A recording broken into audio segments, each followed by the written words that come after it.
Okay, here's my tutorial on K through P. I know you learned back in like 5th grade that when you add or subtract numbers, you have to line up the decimals. The thing is, if these exponents aren't the same, then when you line up the decimals, they won't really be lined up. It'll just look like it, and you'll get the wrong answer. So, note to self, I would write this down.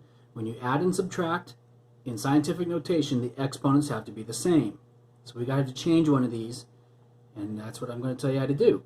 It's easier if you change the small one into the big one. I would write that down too. And so let's have a real brief discussion on what's smaller in negative numbers. Here's a number line. What's smaller, -4 or -5? And the answer is -5. It's farther from the positives, isn't it?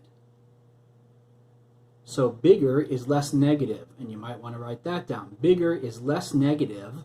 -4 is less negative, and it's bigger than -5. So which is bigger, -6 or -5? -5 is bigger. So let's take the -6 part and let's change it to -5.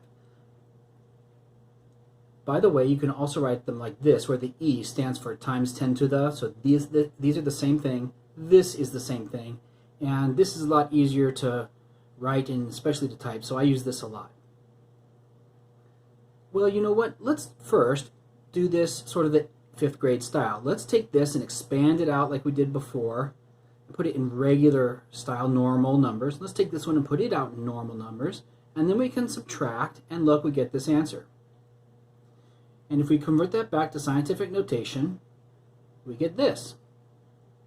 Now I want to do it the other way and show you that I get the same answer. So I'm going to take the -6 exponent and I'm going to make it -5.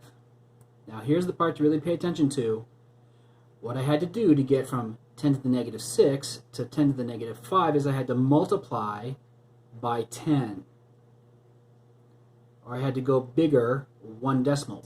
Remember, bigger was this way on my number line. I had to go from -6 to -5, so I had to go bigger 1 decimal spot. Now I can do that only if I make sure not to really cheat, and I'll go then smaller 1 decimal spot on the other part of the number. Or to say it another way, I multiply by 10 for this, and then I immediately divide by 10 for this, so that I didn't really change the value of the number. It looks different, but really it's the same number. Now that these exponents match, I can line up the decimals and subtract. The e to e -5 comes down, kind of like it's a unit. And look, I get the same answer as I did back when I did it sort of the hard way, sort of the 5th grade method. I get the same answer just to prove that my way here does get the right answer. Let's go to L. What's the small exponent? This one. Let's change that one. Let's make it match. Let's make it be E4. If this is going to get multiplied by 10, I need to divide by 10.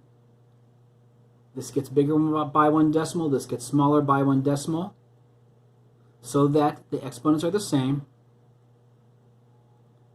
and then I can add them up. For M, this is the smaller exponent, so let's change it here to e -3. I multiplied by 10, so I must then divide by 10 immediately, so that I didn't change the actual value of the number. It just looks a little different. Then I can add up the, line up the decimals and subtract. On N, this is the small exponent, so I'll change it to -3. I multiplied by 10, so I must divide by 10, because if we multiply by 10 and divide by 10 both, we didn't really go anywhere. The value of the number is the same. It's still worth the same amount. Now that I changed this, I can line up the decimals and subtract. And the e -3 comes down. On this one, this is the small exponent, so I'll change it to be e -3 to match. I went up by 1 decimal on this part, so I will go down by 1 decimal on that part. Now that the exponents match, I can line up the decimals and add.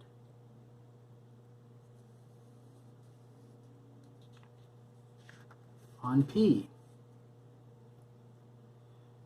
This one is off by 2 decimals. I'll take the small decimal and I'll push it up, the small number, and I'll push it up by 2 spots, so that's 2 decimal points, or I multiplied by 100. Either way you want to say it. If I'm going to multiply by 100 on this part, I must then divide by 100 on this part, and that gives me that. Or, if this gets bigger by 2 decimal points, this must get smaller by 2 decimal points, and then the value of the number is the same. Then I can line up the decimals and subtract.